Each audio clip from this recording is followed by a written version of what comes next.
This is Show Up as a Leader, a show from PeopleForward Network, helping you maximize your positive impact on the world by becoming your best, fully authentic self. Hey everybody, it is Rosie, and I'm super excited for this next installment of our Courageous Leadership series. This is one that we do on a quarterly basis where my dear friend, Nikki Lewallen Gregory, turns the tables on me, and we kind of have a powwow session. A lot of times it turns into a coaching session for her on various aspects of leading courageously in our lives, leading ourselves and others. And today we unpack kind of a critical difference when it comes to why we are so challenged with change as human beings.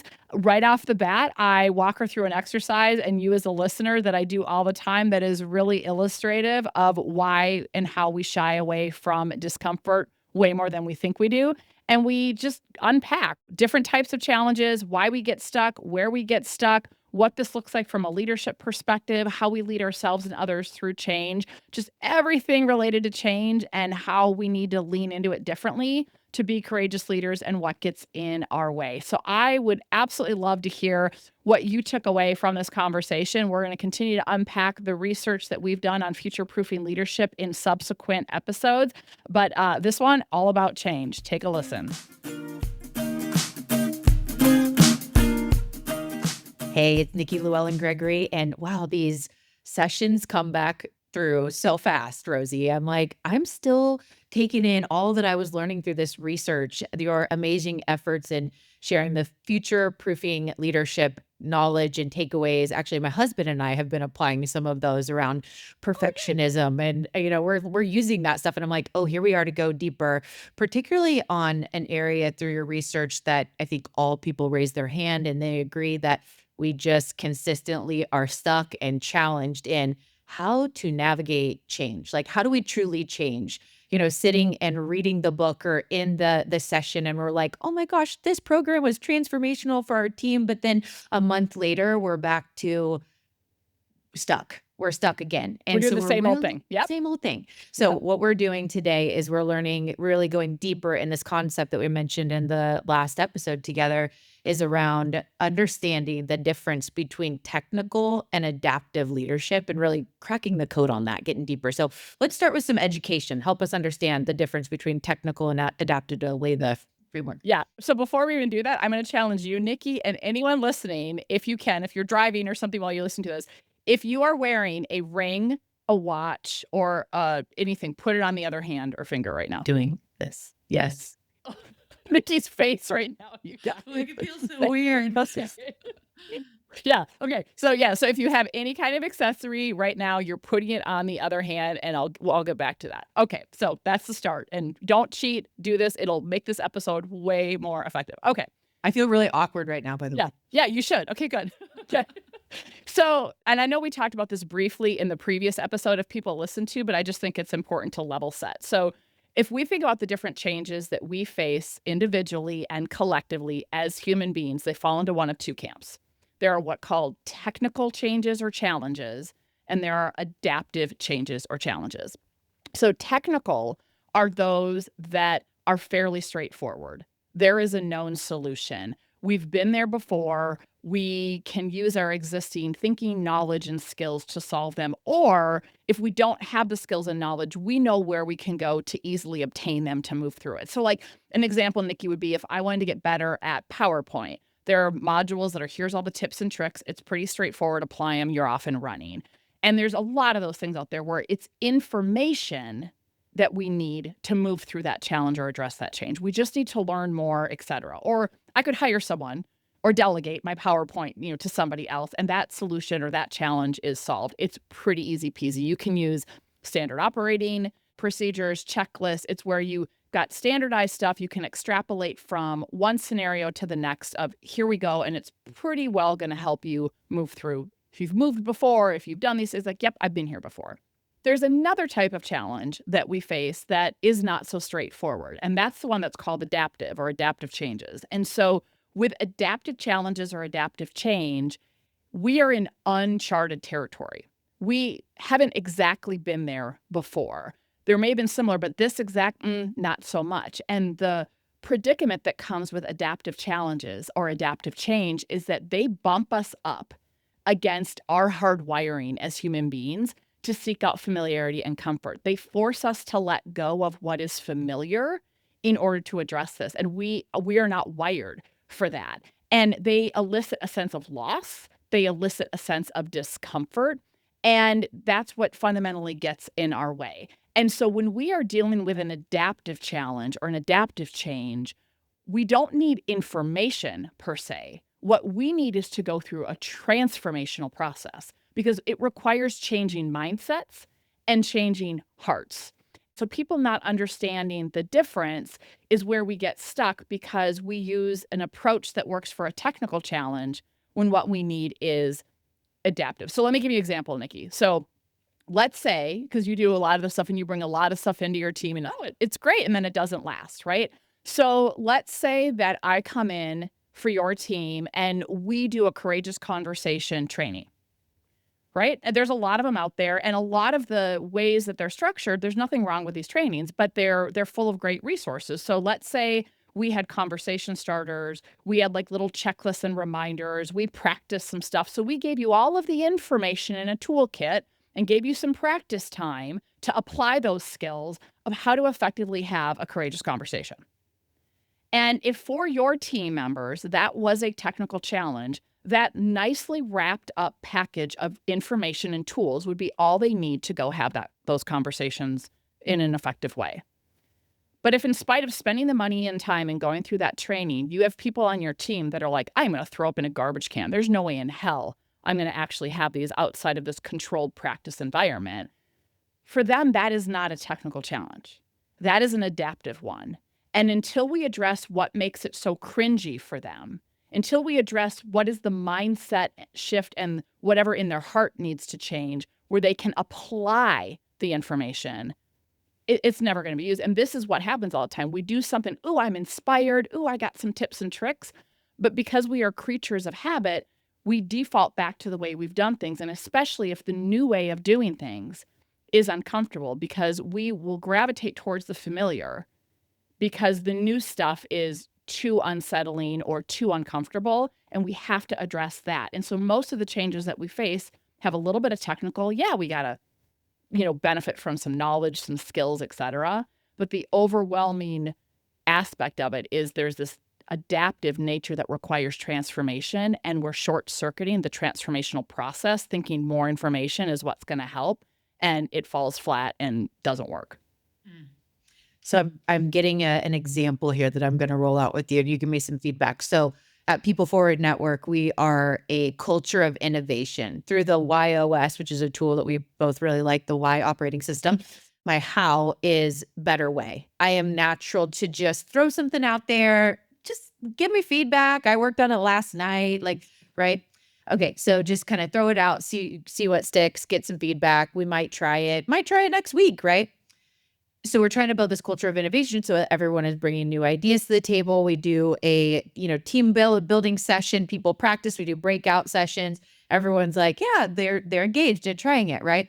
But then we have a Slack channel around the cultural norm of sharing these new ideas regularly, but only maybe 30% of people are actually using the channel. And the ones that are using the channel, it's like, oh my gosh, yes, great, awesome, right? And it starts to look like, yeah, we've got this culture of innovation, but really what we're going for is we want all people to build that muscle and to be ready to share and just throw something out there.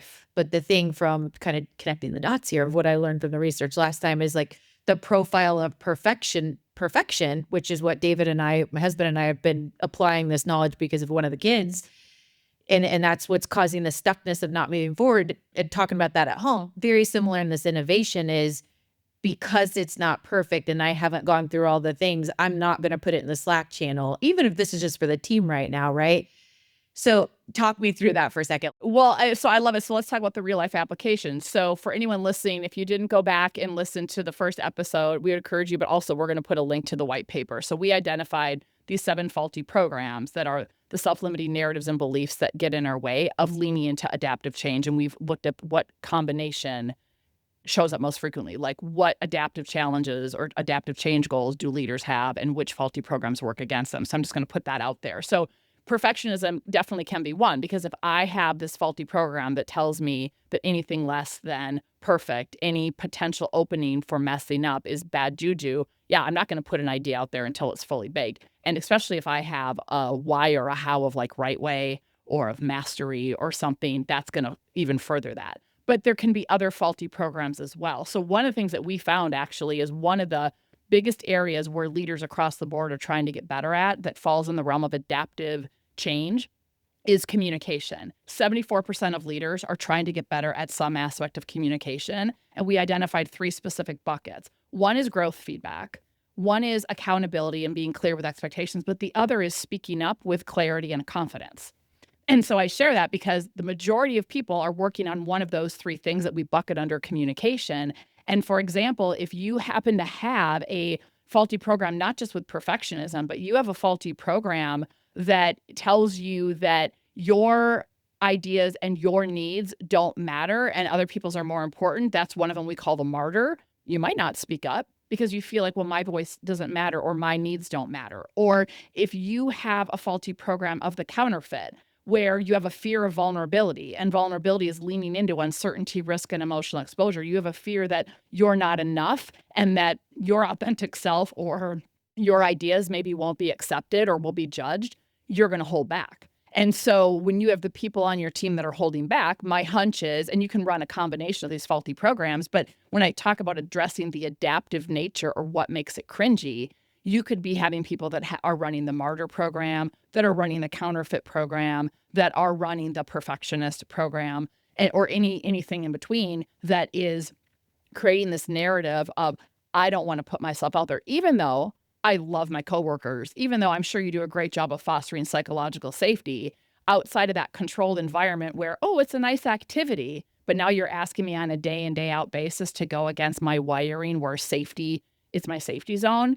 That's probably what you're bumping up against, would be my guess. Well, and I will tell you, my ring has already moved to the other hand.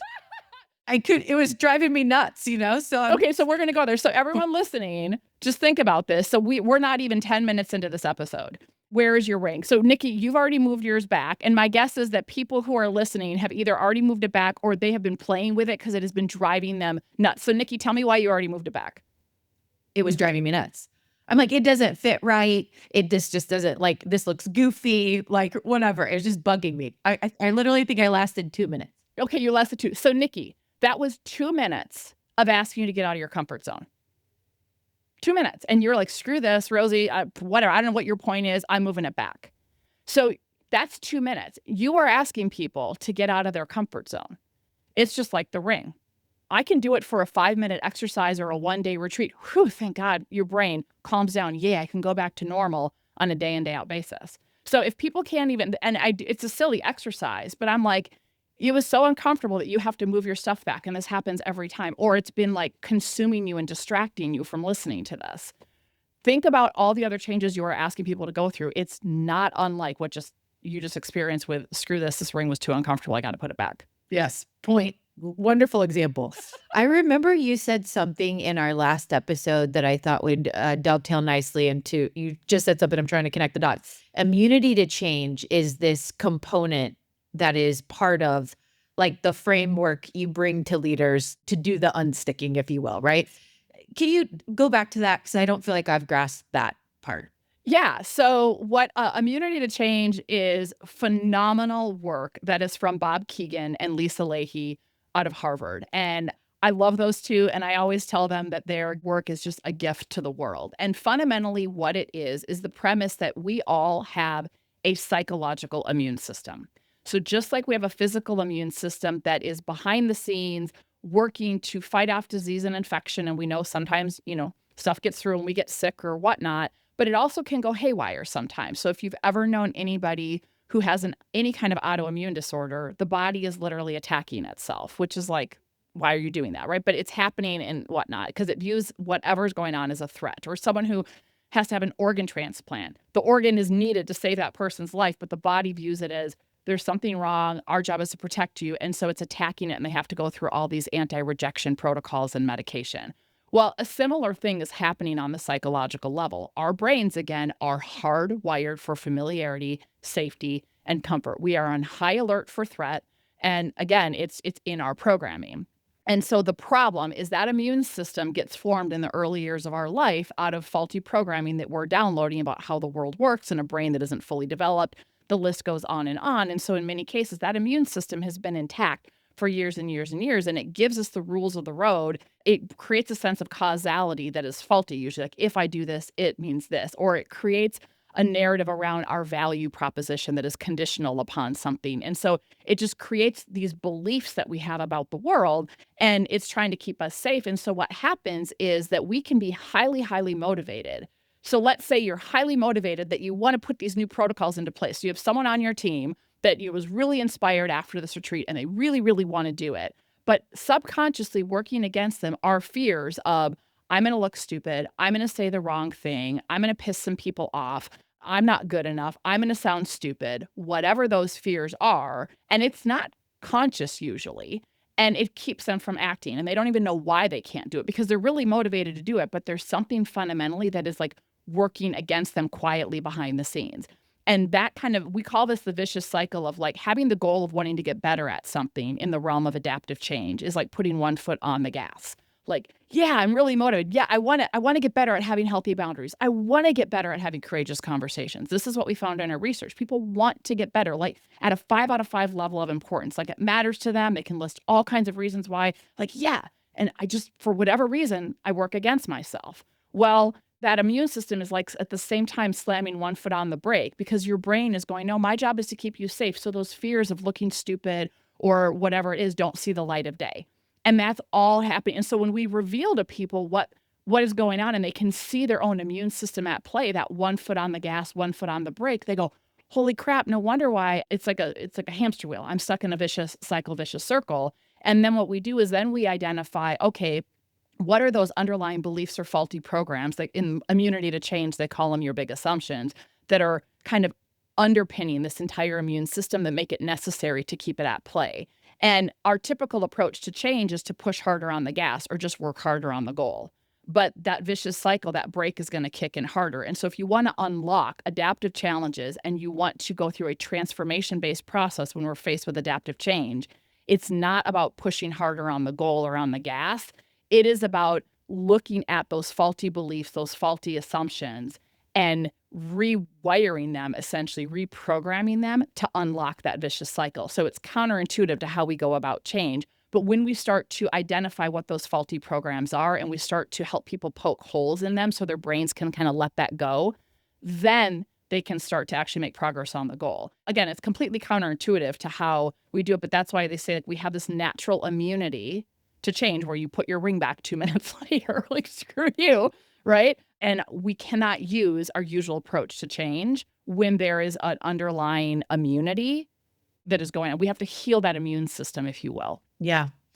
I'm curious. 2 things are coming up to talk about. One is around repetition or the consistency in working at this thing that we want to change, right? And how we lead that, but also as the individual, either the leader that's helping the person or the person themselves, or maybe the leader's working on it. That repetition, consistency, like, as people, we all want to get better, but we all want it right now, like a Starbucks order, right? So that timeline. And then the other thing I want to come back to, because I know you've shared this before, is the power of reframe. So like timeline, consistency, all that, because if I kept putting this ring on the other finger and just kept, building up for that, it would start to feel a little bit more comfortable and whatever, right? Talk about that. And then also the reframing as well. Yeah. So I think, there's all kinds of research out there on what it takes to create new habits, and that in a way that's kind of what you're doing, but it's more than just a habit. And so my experience with the immunity to change process specifically, and I will say we use that as an umbrella, and then we pull in other tools and stuff to guide people through the process and their own faulty program upgrade, because there's a lot that goes into it, but it's typically a 6 to 8 month process. Right. So like, think about like anyone, like it's kind of like you're birthing a baby. I mean, but it's gestation, because there's a period of self-awareness where, first of all, you have to understand what faulty program you're actually running and be able to name it and catch it. And you have to understand, where did it come from? How does it show up in present day? What does it cost you when it shows up in present day? Like you have to start to, I call it going through a courtship period. You have to really understand how are you made up and what is kind of working against you so that you can start to catch it. And then you can start to create mini practices like, oh, you can put your ring on for a little bit. Well, one of the things that we talk about a lot is, I use the swimming pool metaphor. So like, you don't jump into the deep end of the pool without swimming lessons. You ease into zero slope and you go little bit by little bit. It's kind of like, okay, let's try the ring for 2 minutes. Now let's try it for 4. You do it in bite-sized pieces where it's going to feel a little uncomfortable, but it doesn't feel paralyzing uncomfortable, right? You stretches you just enough out of your comfort zone, and then that feels a little more doable, and then you stretch yourself a little more. So you can't just, it's when the people try to like crash diet and it doesn't work, right? They jumped into the deep end of the pool, but they didn't change any of that wiring along the way. And so it could be little things like, okay, you have somebody, I'm going to go back to the courageous conversation one for a second. Well, first of all, it's maybe interview people who like, what is it like when you don't speak up in meetings or you withhold your ideas or whatever? And they find out from people like, we wish you would speak up more because we like your ideas. And when you share, it's like, it's affirming for other people are thinking the same thing, or we value your opinion or whatever. And people start to see, wow, like people actually want me to speak up. Like they were holding themselves back because they thought they would look stupid, et cetera, or be annoying. Right. And so that's the first thing. And then it's like, okay, well, now you have a meeting coming up where you normally sit back and are quiet. Practice sharing an idea. Or, maybe discord freaks you out. Okay, well, in a safe relationship with someone who you trust, maybe, share a contrary opinion, or you practice a little bit where it feels uncomfortable but safe. And when usually the worst you imagine doesn't happen, then you're like, oh, okay, well, maybe I could try it again. And maybe I could take it to a higher stake. So you're inching your way into the pool, into deeper waters until you're like, you know what? It's still not comfortable for me to have courageous conversations, but I'm no longer postponing them and ruminating and freaking out. I just kind of have like, boom, I have some practices that can ground me, get me in the right headspace, and I go have it or whatever, right? So it becomes a more natural thing, if that makes sense. Yeah, that's really good. That's really good. Before I ask you some questions and tips around the reframing, which is that other idea that came to my mind, I'm always like, I have so much, like, don't let me forget. We'll come back to that. When it comes to the leader that you've seen practice excellence in leading adaptive change through the 8 months of that, right? Like that 8-month period. What are they doing? What are those leaders that are doing those best practices to really help the people through the 8 months? What does that look like? Well, I think there's 2 things. So adaptive leadership at its core is we have to lead ourselves and we have to lead others. So it's a parallel process because I've got to acknowledge my own discomfort with change. I've got to acknowledge the stuff that I'm wrestling with and look at, am I showing up in a way that might inadvertently be hindering my team from leaning in? So we've got to look at leading ourselves. As far as leading the team, actually, we have some clients right now that have specifically hired us because they have way too many implementations and go lives going on at once. Like, I'm not sure what exactly they're thinking, but they're like, oh my gosh, like change management, like people are already starting to bicker, they're already starting to whatever, right? And so what I would say is, in the absence of bringing in a facilitator to give your entire team tools to do that, but look at what are some tools or language we can have. So simple things like, okay, you need to check in with people as human beings at the start of shifts or projects or whatever. You need to have some shared agreements of, okay, we know that let's just say we have a go live in 6 months. We know that the next 6 months are going to be hectic. What are we all wanting to commit to so that we still care for each other, even on the days we're frustrated? So you need to facilitate conversations of some shared group commitments to each other and kind of pull people back to those is one thing. Hopefully you have a decent team to start with, but you need to start to have some psychological safety. The second is having some regular practices of, beginning of the week, end of the week, but like, it's kind of like what worked, what didn't, what are we learning, and really try to foster that ongoing growth mindset through the change, knowing that nothing is going to be perfect. Nothing is going to go completely as planned. And how do you create a safe space to go, yes, this was frustrating, and what's the learning we can take from it? Also looking at what are some tools and language you can have to remember, how do you hold like what we call the lighthouse out there? So how does this change connect to the organization's purpose, the organization's values? So having your organization's purpose and values are critical to constantly hold back up of, yep, and this is how we need to show up and behave for one another. Yep, this is actually why we need to do this project or this change or this whatever, because it's going to help us do this better, even though the meantime is kind of what we call the messy middle and uncomfortable. So holding those up as a compass or holding those up as a lighthouse, reminding people, reconnecting them to it, reminding them of the why behind the change, And then the tool that we use, and I think, Nikki, you and I maybe talked about it in a previous episode last year that I like to use, and it's from our Dare to Lead curriculum, is the 5 C's. So making sure that we're really being clear of color. So what are we trying to do? What's the importance level? And what does done look like? And done could be steps along the way. Done could be the end goal, but are we aligned and on the same page? Then you get to context. What will be impacted by this change that we need to be really cognizant of, because it's not just about us? And what are the other things that might impact this change that we're doing? So we're having more of what we call an outward mindset view. Then we look at connective tissue. How does this change connect to other things that are going on, or how is it laying the groundwork for things yet to come?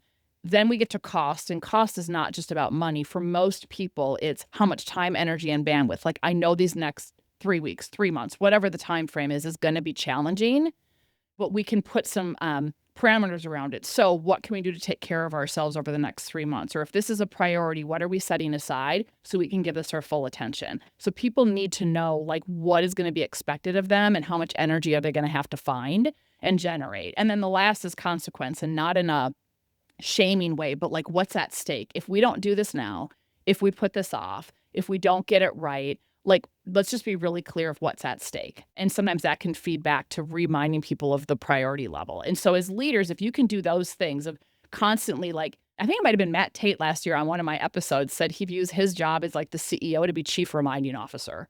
And that has always stuck with me. Like, as a leader of a team, you have to constantly remind people of the 5 C's, of how this aligns with the purpose and values, that we're going to get through this. And you got to kind of do that for yourself. So those are the biggest things that I've seen, besides doing work as a team to give people tools to self-manage, of how a leader can kind of really hold that space and set the tone to deal with some of the messy human elements that will inevitably show up in the face of change. And I think like that's the secret sauce, or those components. They're so powerful. Just the reminder example. I remember that episode. I remember remembering that tip of like, that's my job, is to be, chief reminder or whatever. Way more than you think you have to, by the way. Way more than you Way think. more. Yeah. Right. Kind of like in marketing when they say like, yeah, you send out that email, like send it 7 times or whatever that main message is that they're sharing. Like, even more important here. This is helping to change behavior and people, right? Like, so much bigger. So I think that's really great. I'm glad I asked that question. Going back, you said something earlier. Now I'm trying to remember how this came up, but you'll figure it out. So you were saying around like the faulty programs, we all have them. We have 1 or 2 or 3 of them, right? Identifying those. That's really the deep inner work. We did a great episode of a high level understanding of that. That's the whole research project that is available on the website at Salveo Partners. So that's the deep inner work stuff. Now talk about reframing, because I think that there's power in this, and I'm curious where that intersects. Sometimes it's a simple reframe of the way I'm thinking about this as a leader to apply, this courageous leader way and adapt, right? Like, it's just this mindset shift. We all have the inner work to do, but sometimes a simple reframe of really taking that and applying it, whether it's like the way that we're leading, or maybe all of us as individuals, we have something we're struggling with, like whether it's the ring on the finger or whatever, right? Like, what is that, because of this reframe that could be, right? So much could change. Just talk about the power of that in all of this. Yeah. And I'm glad you brought that up, Nikki, because, and actually in our upcoming book, we write about this, that the reframe, like the first step is actually to just name it. Like, name, oh, that's my martyr. Oh, that's my perfectionist. Because there's something about naming it, or even if you don't know yet which faulty program, there's an assessment that's coming. Don't worry, people. But even if you don't know which specific faulty program you have, like, just naming it that's my head trash. Or years ago in coaching, people would call it the gremlin. There's something about personifying and naming that narrative that is getting in your way, because naming it and calling it what it is releases some of the power it has. Because it's not you, it's that narrative, it's that head trash. So first of all, just naming it. So like, I'm just going to use the martyr as an example because I was coaching a leader this morning and this is fresh, but just saying that's your martyr, like naming it. Then once you name it, you can be like, okay, how can I reframe that? Like, what does the head trash normally say to you? Well, in the example of a martyr, it is, my needs don't matter. Or in the example of like, I have to do it all myself. No one can help me. I have to be self-sufficient. I can't rely on anybody. Well, that's really faulty narrative that holds you back. Well, I might change that narrative and try on, when I notice that, I'm going to reframe it to say, you know what? Most people want to help and they get value out of contributing. You know what? If I want to go fast, go it alone. But if I want to be effective, whatever, go together, whatever that saying is, right? It's like there's power in numbers. I'm not all by myself. It's actually be more effective if I lean on other people. That why would I think I have to do this myself? So you start to try on different narratives. Like if you have that perfectionist, instead of, oh my gosh, I have to be perfect. I always say most people want realness and authenticity over polish and perfection. Like that is one that I go to that I say all the time. Or, I'll just say I'm embracing my humanity. Or, you know what? No one expects you to be perfect. Or I'm going to give myself grace. I'm a human being. Like, so you try on different narratives that you replace. So just like the ring, 2 minutes, whatever. So you have to play around with what reframing it seems to like help you get unstuck. It's going to be different, but we give a handful of examples in the book that's forthcoming, and we're going to have tip sheets and all that type of stuff. But it's really trying on like what kind of reframing, and name it, try on different ones and get in a habit of that. That is the first step to being able to upgrade. Before you get into all of the coaching type stuff, anyone can start doing that. And it gives you a really powerful foundation of momentum to then go deeper with that inner work that is ultimately required to fully upgrade the faulty programs. That's really good. It's almost like there's these tools in your toolbox of the reframes that work for you, that it's like, yes, there's 2 or 3 of them and I just pull them out and it recenters me. But all of us have our different ones based on, what applies. Like I'm thinking of an example, maybe think of an example for you for a second. But on the hardest days, I tell myself, okay, I'm 43 and I've survived every day so far. And, wake up the next day and here I go. I'm going to survive this one. That's one for me. I don't know, if that's a good example, but no, it totally is. And I told you before we got on, like I'm going through a really difficult season right now with just challenging stuff in my family. And it's just like completely okay. And so the one thing I love about this work is like, I always say, just because I facilitate this work, like I am a student of this work because I need it. I'm a human being first and foremost. And so I've been saying things lately like, okay, like I do not have the capacity I normally have, and that is okay. Or my priorities are in the right spot. So what boundaries do I need to set? Who do I need to lean on and ask for support? And there's nothing wrong with me. So it is like whatever the head trash is that you normally say, you know what? Or like mine is, I love Shanti from Beachbody. And I remember during COVID, we did like these horrific workouts that like you're swearing or whatever. And one of the things he said is he's like, just remember, you can do tough shit. And so when I am like having a moment, I am like, I can do tough shit. I've been here before. I can, like, this sucks, but man, I am strong. I can do this. And I always wear my sparkly badass necklace as my reminder that, hey, I have like constant reminders around me because life can be really hard sometimes. It really can. Made me think of one more just as an example is do hard better. It always helps me recenter in the journey of life is so much about learning how to embrace the hard and be the person I want to be. And how do I do it better, right? Like, but just what are those? And everyone needs those because they really, I already feel better about like something I was thinking about later, right? Because that's my go-to. Anyway, Rosie, bring us home. This has been so good today, but put a cap on our conversation around going deeper on technical versus adaptive leadership and any next steps people could take. Yeah, I think the biggest thing, and there's a great quote from Ronald Heifetz and Marty Litsky, who are the researchers behind adaptive versus tactical challenges from Cambridge Leadership Institute. And they fundamentally say this, that the single biggest failure of leadership is treating adaptive challenges like technical problems.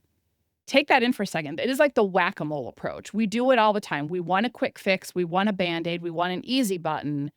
And we end up stuck in a rut and things get worse. And so the biggest thing that I can implore is we've got to recognize, when are we dealing with a technical challenge or change? When are we dealing with adaptive?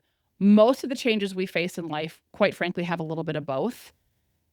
So you gotta go, okay, we gotta normalize the discomfort of adaptive change.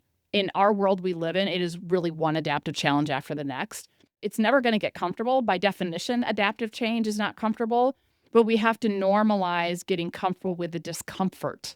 And that means we have to have psychologically safe teams, that we've got to take a breath, that we got to give ourselves and other people more grace. And I don't know, I firmly believe that most people don't wake up in the morning saying, I'm going to be a difficult butthead today. Yeah. But something activates it. And so if you're struggling or your team is struggling or you're finding yourself judging someone else, they're probably bumping up against that immune system, that adaptive challenge and they don't know it. And so we can get judgy and frustrated, or we can go, okay, how can we make it comfortable for them to wade a little bit deeper into the pool, right? To have the ring or the watch on for a couple more minutes. Like, and it's not a quick fix. And so we also have to normalize that, it's going to take some time and some work, but it's doable. My nugget of takeaway today is the understanding of adaptive change or leading adaptive change in our personal lives, in our teams, takes time. We're many times treating it as if it's this technical, I'm going to go watch YouTube, we're going to implement this, do this one team building thing. And like, we're there, right? And I'm going to just call myself out. I'm looking at, from how we broke down this example earlier, I'm a better way person, like better way. Oh, new idea. Let's try this. And I just throw it out. And I think I'm like, yes, I could implement something like that in a day or two because it's naturally who I am. It's not switching my rings, my hands of my rings, right? Right. Better way coming up with ideas. Coming up with an idea is not the same as having to actually embrace and adapt the idea. That's the other thing. Totally. Right. And so, we many times will come from our place of that's so simple or easy, not realizing, we all have our unique gifts and ways of being. And if we're trying to bring all along to create a new cultural norm, there are going to be people that is not their natural thing because it's just, humans, right? And so thinking about it from how am I leaning into that 6 or 8 month strategic plan, and then doing those touch points to be relational and connecting and reminding along the way, not treating this adaptive stuff that's really the big change stuff like technical. I think that's just such a loud, wonderful takeaway for me. I know you said that, but I wanted to share it from my own as well. So thank you. No, I love that. And again, if we use a mismatched approach, we're not going to get the results. So it's when what is required is information and information only, technical approaches, great, right? Send them to a YouTube video. When what is needed is transformation, you're dealing with the messiness of being human. You got to look at it from multiple angles, and you've got to support the whole humanness to move through change. All right. Well, we'll see you all next time. It'll come real fast. Thank you so much, Rosie. You're welcome. Thanks, Nikki. I'm Rosie Ward, and this is Show Up as a Leader.